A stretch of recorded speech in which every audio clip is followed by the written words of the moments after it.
Hello everyone, কেমন আছেন? আমি ভালো আছি।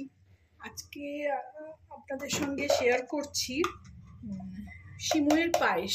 সিমুয়ের নোনতা ভার্সানটাও করেছিলাম, এটা আবার পায়েস করে দেখাচ্ছি। পায়েস তো অনেকেই সিমুই দিয়ে সেওর পায়েস তো অনেকেই করেন, কিন্তু আমি যেটা করি আমার ভার্সানটা আজকে আমি শেয়ার করছি।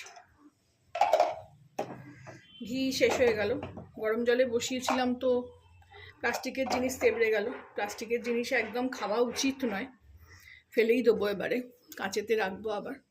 এদিকে আমি সেওটা ভেজে নেবো, আর এদিকে দেখুন দুধটা আমি জাল দিয়ে নিয়েছি। দুধটা এই যে সসপ্যানে আছে, এই সসপ্যান, এইদিকে এটাকেও জ্বালিয়ে দেবো, হতে থাক ততক্ষণ। জাল দিয়ে নিয়েছি, কিন্তু সেওটা এর মধ্যে দেবো, সেই জন্য এটা একটু গরম থাকা দরকার।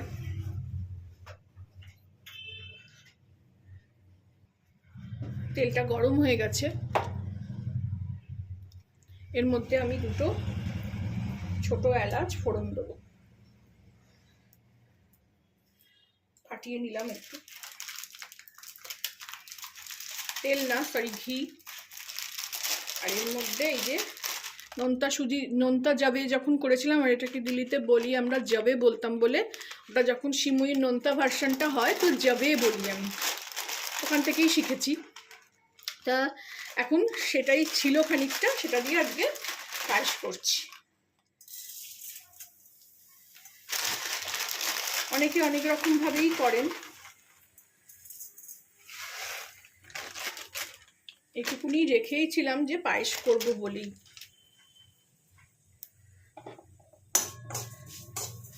এটাকে এবার লাল লাল করে একদম ভেজে নেব, উল্টে চলবে না, ভাজতে হবে ভালো করে।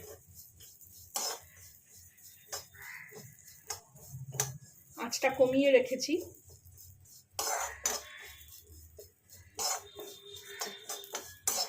এটা ভেজে নিয়ে আমি ফেরত আসছি।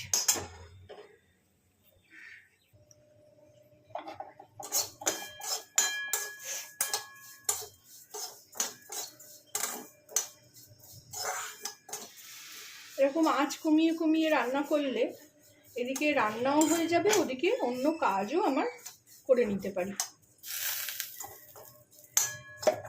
আর বেশি লাল করব না। এবার এটাকে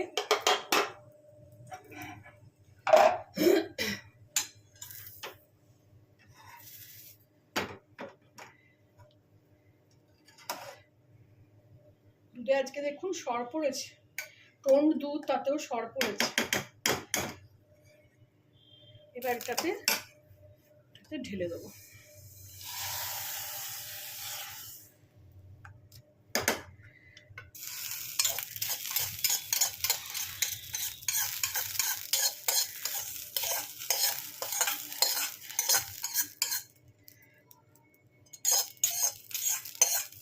গরমকালে না গরম জিনিস ধরতে যেন মনে হাত পুড়ে যাচ্ছে। শীতকালে এগুলো আমি অনায়াসে করে ফেলতে পারি, সেগুলো গরমকালে একটু কষ্ট হয়। মানে হাতাটা যেমন গরম হয়ে গেছে, কিভাবে ধরবো বুঝতে পারছি না। এবার এটা আমি কম আছে আস্তে আস্তে করে করব। আর যেটা আপনাদের আগের দিনের ট্রিক্স দেখিয়েছিলাম ডালিয়ার পায়েস করার সময়, এটা তো থাকবেই হাতাটা, তার সঙ্গে এটাও দিয়ে রাখবো যাতে উতলে না আসে। বেশি দুধ হলে কিন্তু হবে না, কম দুধে, হাফ কিলো দুধে কিন্তু উতলে আসে না। আমি এটা নিজে করেছি তো, আগের দিন আপনাদেরও দেখিয়েছি, তো ওই জন্য এটা দিয়ে দিলাম। বাকি আমি এই গ্যাসে আবার অন্য কিছু করতে থাকবো। ফিরে আসলাম, দেখুন এটা দেওয়ার জন্য উতলে আসছে না, এইখানেই ফেনা ফেনাটা হয়ে থাকছে। এবার এটা আমি সরিয়ে নিলাম। দেখুন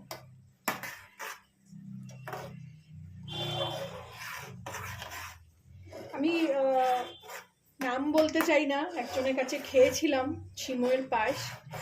সিমুই সেওটা একদিকে, দুধটা একদিকে, মানে ঘনই হয়নি। দেখুন আমার অলরেডি সেও সেদ্ধ হয়ে ঘন হয়ে গেল।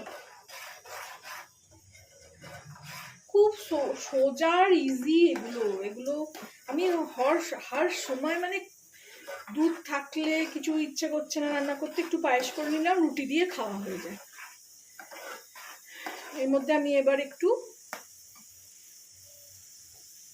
অল্প করে, যেমন আমি নোনতা জায়গায় মিষ্টি দিই, মিষ্টি জায়গায় এই একটুখানি নুন দিয়ে দেবো। আপনারা এর মধ্যে চাইলে ড্রাই ফ্রুটস তো দিতে পারেন, কিন্তু আমার এখন ড্রাই ফ্রুটস নেই।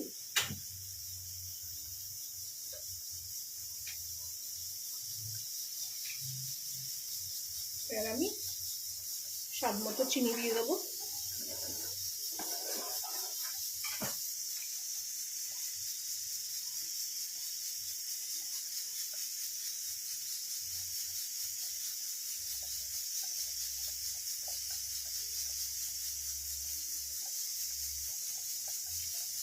আর দেবেন, আমরা একটু কমই মিষ্টি খাই, হয়তো আপনারা যারা একটু বেশি মিষ্টি খান দিতে পারেন।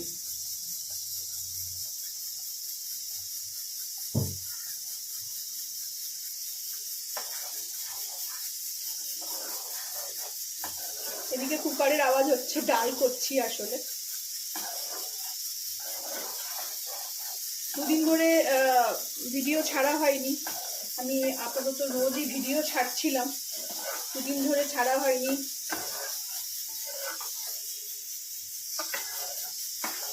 চিনিটা গলে গেলেই এটা রান্নাটা, পায়েসটা রেডি হয়ে যাবে।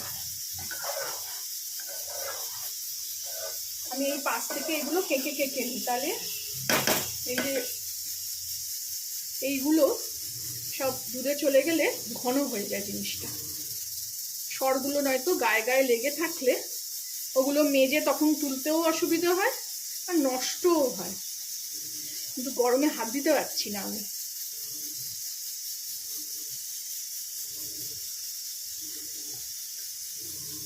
এগুলো ঘন হয়ে যায়।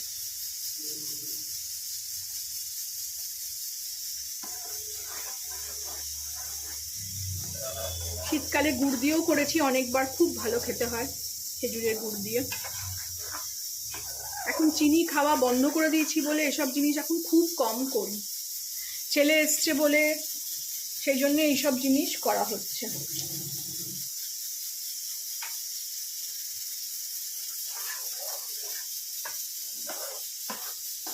আপনারাও এইভাবে বানিয়ে খাবেন, জানাবেন আমাকে কেমন লাগলো। এখানে আমি এটা দুধটা ঠান্ডা হলে আবার খানিকটা জমে যাবে, এখানে আমি গ্যাসটা অফ করে দেবো। আপনারা গুঁড়ো দুধও দিতে পারেন, যদি অনেকটা বেশি করে করেন তাহলে ঘন করার জন্য একটু গুঁড়ো দুধ দিলেও ভালো লাগে। আপনারাও ট্রাই করবেন, জানাবেন আমাকে কেমন লাগলো। ভালো লাগলে আমার চ্যানেলটাকে একটা লাইক, শেয়ার অ্যান্ড সাবস্ক্রাইব করে দেবেন। Thank you for watching.